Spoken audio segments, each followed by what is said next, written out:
Have you ever wondered, what if? What if the great dream of the 20th century wasn't strangled? What if Nikola Tesla, the man who saw the future, had succeeded? The year is 1935. Our world is not blackened by coal smoke. It is bathed in a cool, soft blue light. The Tesla wave. Free, limitless power, distributed wirelessly from Long Island to every corner of the earth. But freedom always comes at a cost. When people no longer had to pay for energy, they paid with control. Who took possession of the Wardenclyffe switch after Tesla was gone? In a New York tenement, where free light couldn't quite banish the shadows of monopoly, there is a man named Elias Thorne. To them, he is a thief. To himself, he is a seeker of truth. Elias, his voice a strained whisper, prepared to risk it all. All right, power on. Elias wasn't stealing. He was borrowing stray frequencies. Energy the Global Frequency Council, GFC, let slip through because it was too weak to control. He needed it to run an old device, the resonance interferometer. He was looking for the impossible, the hidden frequency, a secondary signal, rumored to be buried deep within the electromagnetic cloud. Tonight, Elias's aging machine finally sang. It wasn't power, it was information. His machine had found something. Beneath the old apparatus, a long-forgotten magnetic spool left by his foster father began to heat up. Elias could only whisper the realization, no, it's here. The magnetic spool was burning hot with proof, but Elias, a fugitive, could only hold it in the dark. He needed a voice. He needed a way for the world to see what he held. And that is where Zara stepped in. They called her a terrorist. She called herself a journalist, a woman armed with a typewriter and a fierce belief that the truth belonged to everyone. Zara promised to smuggle Elias's findings out of the city, but she needed something in return, a night trip to the holiest and most heavily guarded site in the wireless world. Wardenclyffe. It wasn't the beautiful skeletal tower of 1903. The GFC had encased it in a concrete fortress, humming with suppressed power. Elias warned Zara that the GFC had likely amplified the ambient static to scramble any unauthorized frequency. They used the old service tunnels, descending into a darkness that felt heavier than stone, slick with condensation and buzzing with an oppressive electrical field. The deeper they went, the clearer the betrayal became.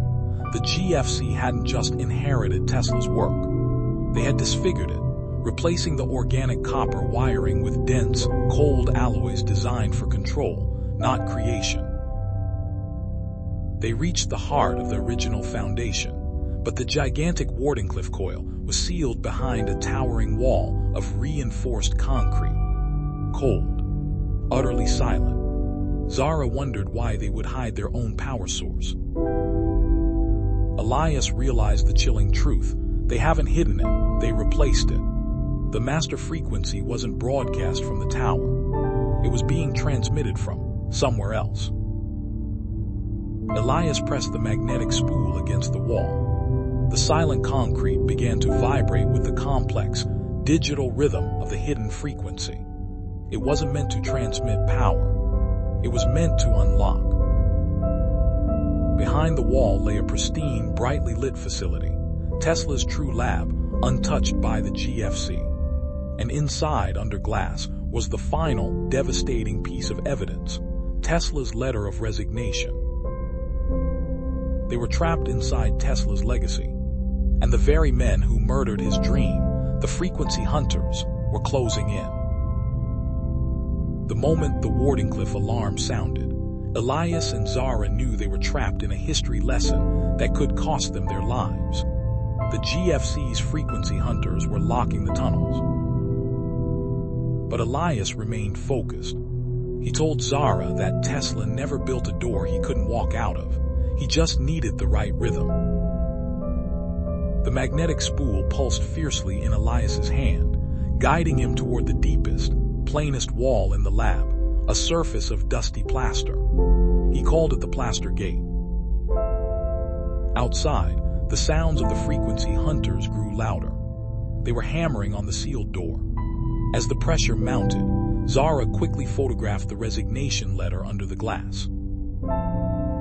The final, terrible truth of that letter burned into Zara's memory.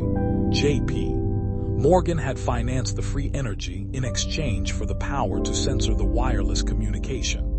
An open frequency for energy in exchange for an open frequency for silence. Elias knew what to do. He pressed the spool against the wall. The hidden frequency wasn't a signal to transmit power. It was a localized resonance field disruptor, a keyhole for the wall itself. Elias, with a strained cry, activated the field. The plaster wall began to sizzle, crack, and dissolve into a glowing blue haze. It was not a door, but a momentary disruption of matter. Behind the dissolving wall, a dark, spiraling staircase was revealed, heading deep underground. Zara, relieved and curious, asked where this strange path led. Elias declared that this path led only to the root, the Wardenclyffe Foundation, the place where the GFC controlled the true master frequency, and where Tesla had hidden the cure for their engineered silence. A GFC hunter outside saw them. A desperate shout rang out. "They're there, close the hole." A high-pitched frequency blast slammed against the dissolving opening as Elias and Zara vanished down the spiral. The spiraling staircase, slick with condensation and smelling of forgotten copper, plunged Elias and Zara deeper than any basement, into a vast, echoing hangar. Zara whispered her amazement. This must be 100 feet underground. Elias, awestruck, knew what he was seeing: Tesla's subterranean loop. The GFC thought they contained his energy. They only contained his exit strategy. Before them stretched a single, seamless magnetic rail. On it sat a sleek, riveted metal capsule, a silent train powered entirely by ambient Tesla wave energy. This was the true unveiling of the wireless world.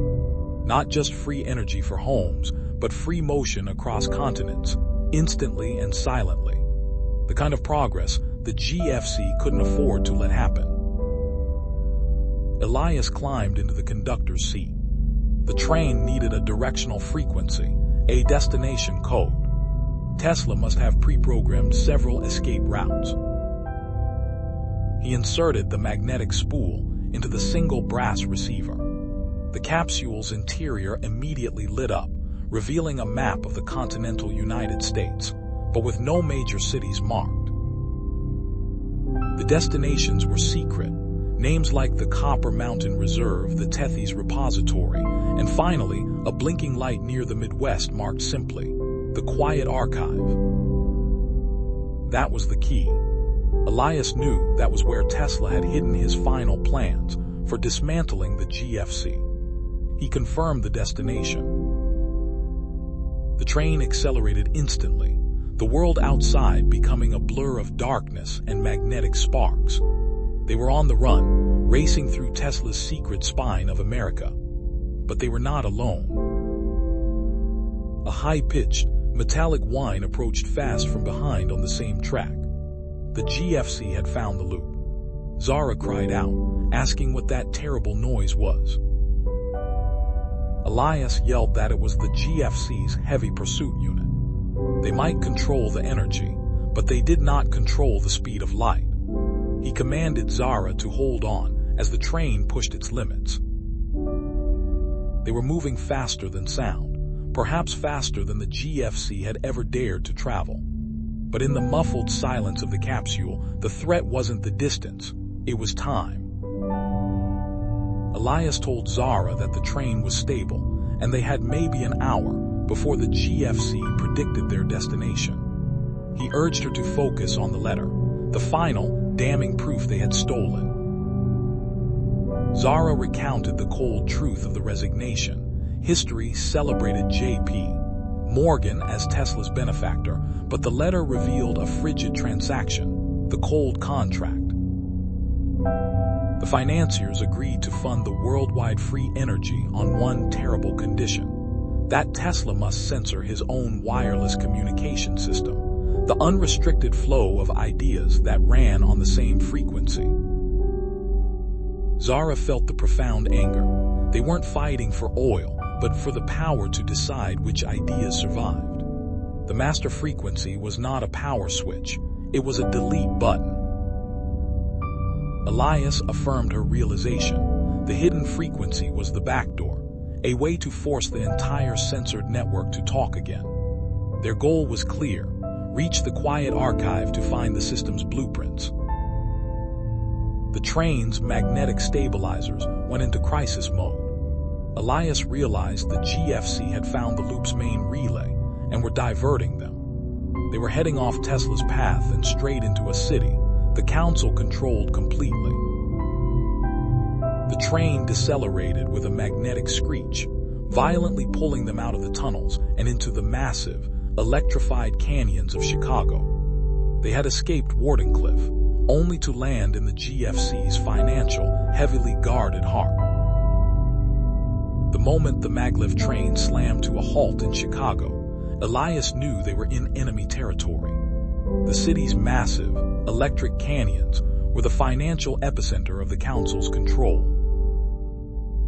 Elias warned Zara that the train was now a trap, urging her to move instantly into the dense crowds and hide within the city's vast, magnetic signature. The air was heavy with controlled frequencies. Every street lamp, every wireless telephone, every electric trolley hummed with the GFC's quiet authority. The council was searching for Elias's unique, disruptive rhythm. Their goal changed. They desperately needed an ally, someone immune to the GFC's narrative. Zara knew the man, Silas Vance, the keeper. Silas Vance was the last living engineer who had worked side by side with Tesla himself, a man now reduced to maintaining the city's old, obsolete energy substations, literally the keeper of the old ways.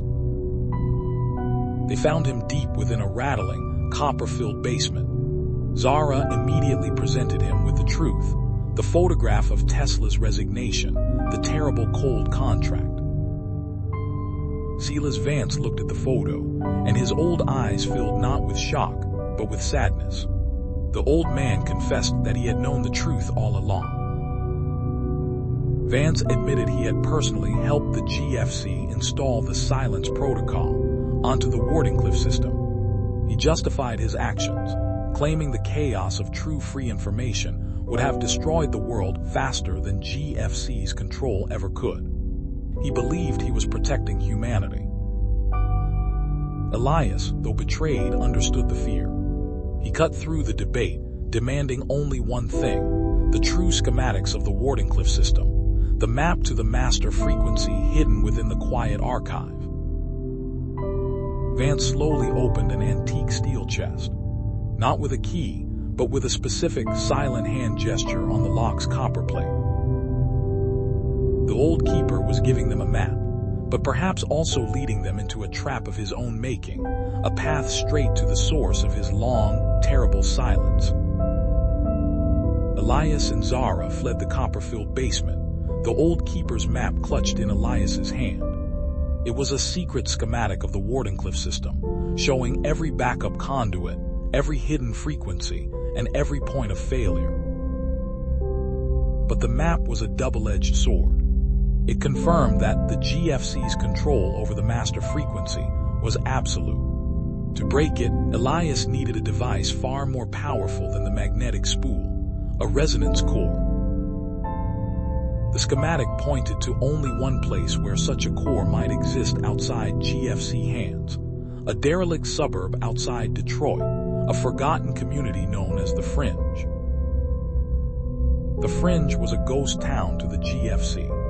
It was a place where people lived on discarded frequencies, picking up the electromagnetic scraps that the council deemed too weak to meter or police.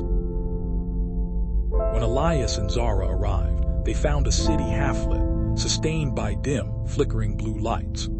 The residents of the fringe were freak scavengers. They didn't pay the GFC, but they lived under the ever-present threat of a complete frequency blackout. Elias and Zara met a hardened old woman known as the Scrapper Queen, a former factory worker who dealt in obsolete Tesla components. She told Elias that the core he sought was a legend, too volatile to ever be used safely.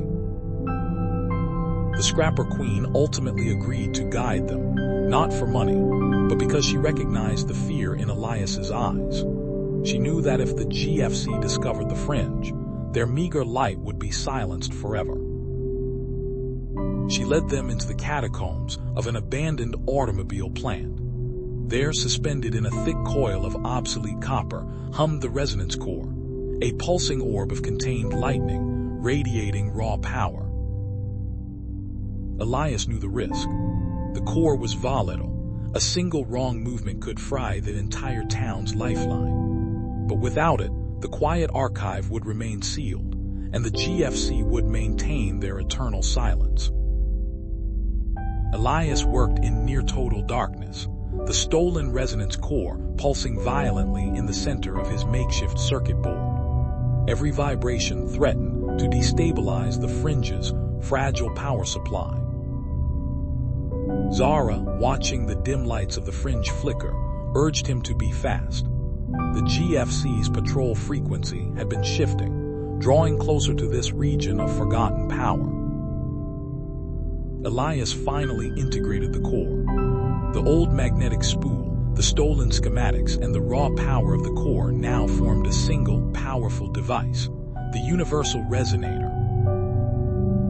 He turned the dial. He wasn't searching for a frequency on the radio band. He was searching for the rhythm that Tesla had encoded, the subtle vibration that connected the Wardenclyffe system to its true purpose. And then, the resonator caught it. Not a tone, but a repeating, complex pattern. Elias identified it as Cairn 40, the mythical channel of communication Tesla reserved for himself. It wasn't a radio channel. It was a mathematical language, a binary code transmitted through electromagnetic oscillation. Tesla's final message was not a warning, it was a formula. The formula was the system's open source, a code capable of writing back to the Wardenclyffe network, canceling the GFC's censorship command. Tesla had left behind a software update to defeat their hardware control. Elias immediately printed the code onto the last remaining magnetic spool. The destination was now clear. He had to take the rhythm code back to the very place where Tesla had been betrayed. The Scrapper Queen burst into the lab, urging them to run. The GFC's frequency hunters were sweeping the fringe, their presence threatening the entire town with a total power blackout. Elias grabbed Zara. They had the code. They had the map. But now they had to race against the men who wanted to delete not just the past, but their very future. The journey back was a desperate blur. Elias and Zara used the Keeper's schematic, bypassing every known GFC checkpoint, relying on obsolete Tesla relays and blind luck. Their destination, the original Wardenclyffe Foundation, the route. The GFC knew they were coming. The atmosphere around the Wardenclyffe fortress was thick with interference, a desperate attempt to scramble all frequencies, ensuring their silence protocol remained unbreakable. Using the schematics, Elias found an abandoned drainage shaft leading down to the original base. He knew they had minutes. He had to insert the rhythm code spool into the master frequency terminal before the GFC initiated a total system wipe. They plunged into the darkness, but at the bottom of the shaft, waiting for them by the master terminal, was not a hunter, but the man who gave them the map, Silas Vance, the Keeper. Silas Vance stood before the terminal, his hands hovering over the main power conduit. He told Elias he couldn't allow this. The risk was too great, freedom meant chaos, and he preferred the ordered, silent world they already had. Zara pleaded with Vance, reminding him of Tesla's vision, of the world he was actively helping to destroy. But Vance was unwavering, determined to stop them. Elias ignored the words. He simply asked Vance, "Will you stop me or will you stop the system?" The choice was not personal. It was about which version of the future Vance would defend. Vance hesitated for only a fraction of a second. That was all Elias needed. He lunged past the old man, scrambling to reach the terminal slot. Before Vance could react, a massive electrical surge erupted from the terminal. The rhythm code was now inside the GFC's core system, ready to execute Tesla's final command. Elias looked at the digital display. The final command was loading. The master frequency was about to receive its update. The world was about to receive its truth. The rhythm code was inside the GFC's master terminal. The system was now locked in a death struggle between the Council's control command and Tesla's final update. A digital countdown appeared on the terminal. Silas Vance, the Keeper, watched in horror. He screamed that the code would not just break the censorship, it would overload the Wardenclyffe system, causing a catastrophic power surge that would black out the entire continent. Elias knew the formula was volatile, but he countered that the GFC's silence was the greater catastrophe. He had to trust Tesla's final calculation. At the 0 hour, an unbelievable thing happened. The entire Wardenclyffe facility, the copper, the coils, the concrete, didn't explode. It began to sing. The resonance core's code had not destroyed the network. It had restored Tesla's original design. The GFC's heavy, centralized control command was stripped away. What remained was the pure, original master frequency. In Chicago, in the Fringe, and in every home across the continent, the stifling silence protocol vanished. For the first time, wireless communication was truly open source. The world was flooded, not with energy but with ideas. Silas Vance, now a broken man, looked at the terminal that had betrayed the GFC. He realized that Elias was right. He walked away from the terminal, vanishing into the darkness of the route, finally free from his terrible contract.